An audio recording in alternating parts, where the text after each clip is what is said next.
Karena tidak bisa ibadah tanpa ilmu. Rasulullah diajarkan untuk menyampaikan ilmu kepada kita.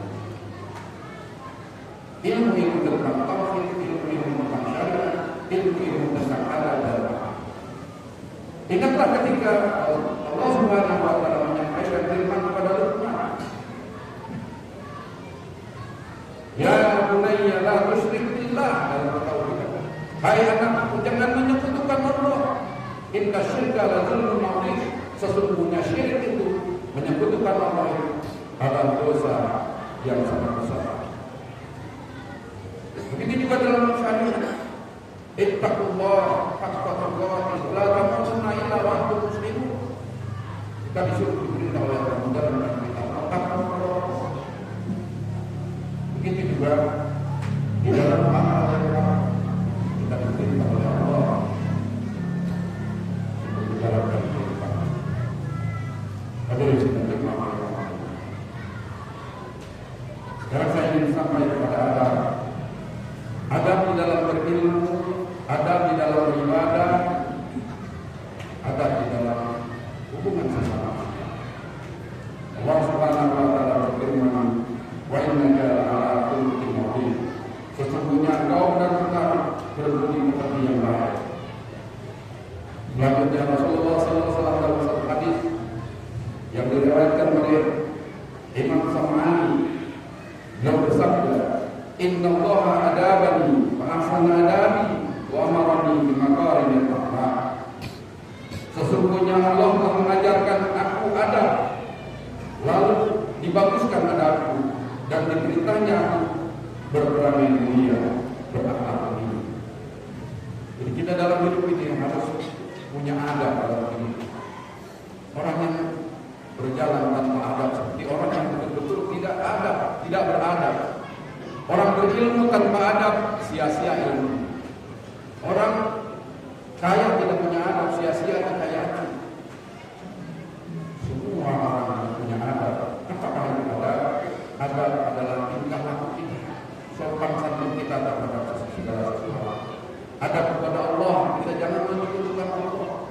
Adab terhadap orang tua, kita tidak boleh meremehkan orang tua, menghakimi orang tua, harus hormat kepada orang tua, kepada orang tua ini. Adab terhadap harta benda, kita harus syukuri harta benda ini, harus kita bersihkan harta benda ini. Misalnya masjid ini sedang membangun, adab kita di dalam melihat pembangunan masjid, musola, tempat-tempat ibadah, adab kita sisihkan uang kita di jalan Allah. Itu adab orang-orang yang punya dana, punya ilmu, punya kekuatan. Allah berfirman, "Masalul ladzina yunfiquna amwalahum fi sabilillah." Semisal harta yang menjadi infakkan di dalam Allah, kamasali habbatin ambatat sab'a sanabila fi kulli sunbulatin mi'atu habbah.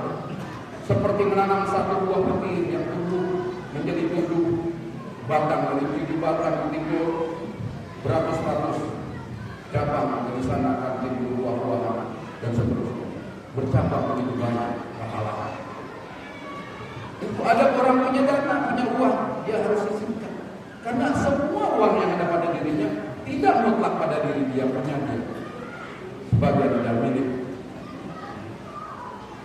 Maka yang di jalan Allah untuk diinfakkan milik orang-orang yang tidak punya, fakir, miskin, dan lain-lain.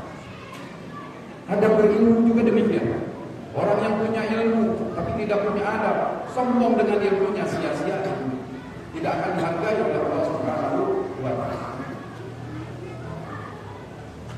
Ada orang yang tidak punya juga punya adab, dia tidak punya adab, dia lihat dirinya, dia punya adab, dia punya tenaga, berinfak dengan tenaga, punya ilmu, berinfak dengan ilmunya. Apa saja yang kita lakukan di dunia ini harus berdasarkan adab kita kepada Allah, adab kita kepada manusia, dan adab kepada lingkungan kita, termasuk makhluk-makhluk yang diciptakan oleh Allah Subhanahu wa taala. Dengan demikian maka kita akan menjadi orang-orang yang berakhlak mulia di dalam kehidupan. Tidak sombong. Hidup ini adalah rusaknya karena adab dan buruk, karena dia sombong dan penyakit-penyakit hati yang lain. Mudah-mudahan apa yang saya sampaikan ada bermanfaat. Sebelum saya mengakhiri ini, saya ingin menyampaikan satu hadis dari Rasulullah SAW. Al-ilmu wal adabu kanzalan kanzalan ayat madani wa sirajan ayat fani wa hullatan wa tatlain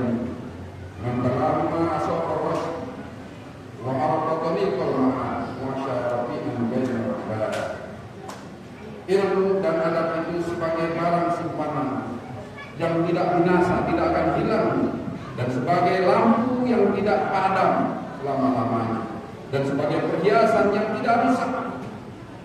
Adab tidak akan pernah rusak.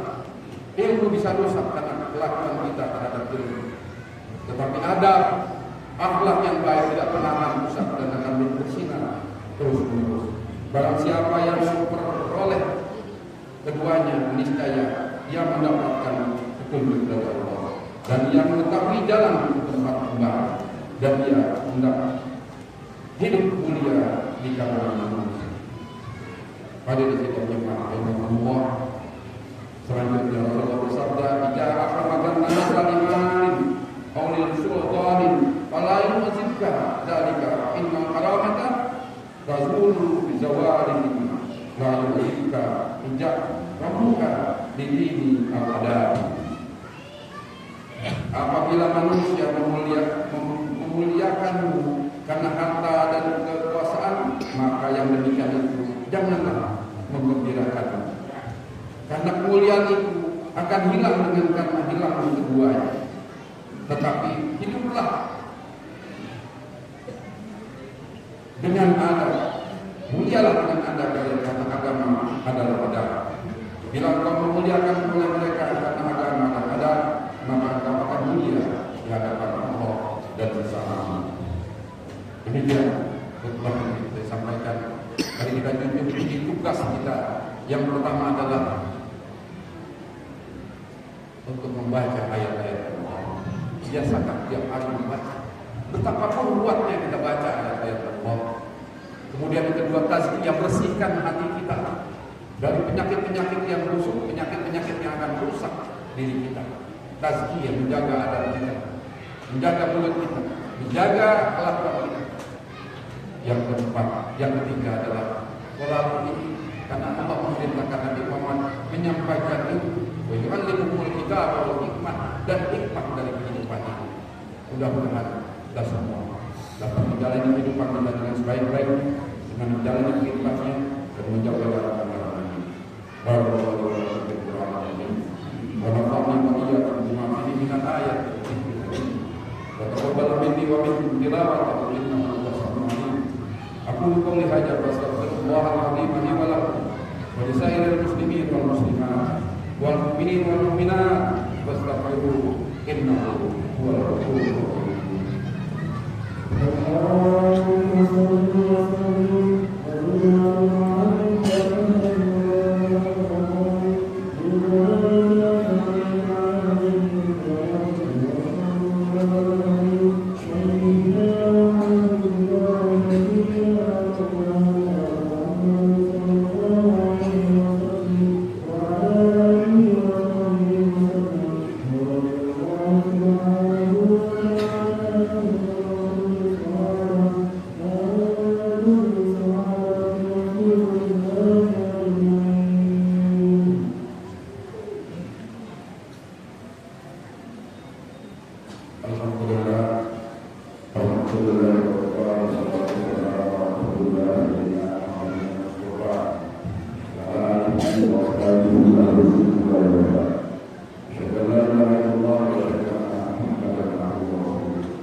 Jangan lupa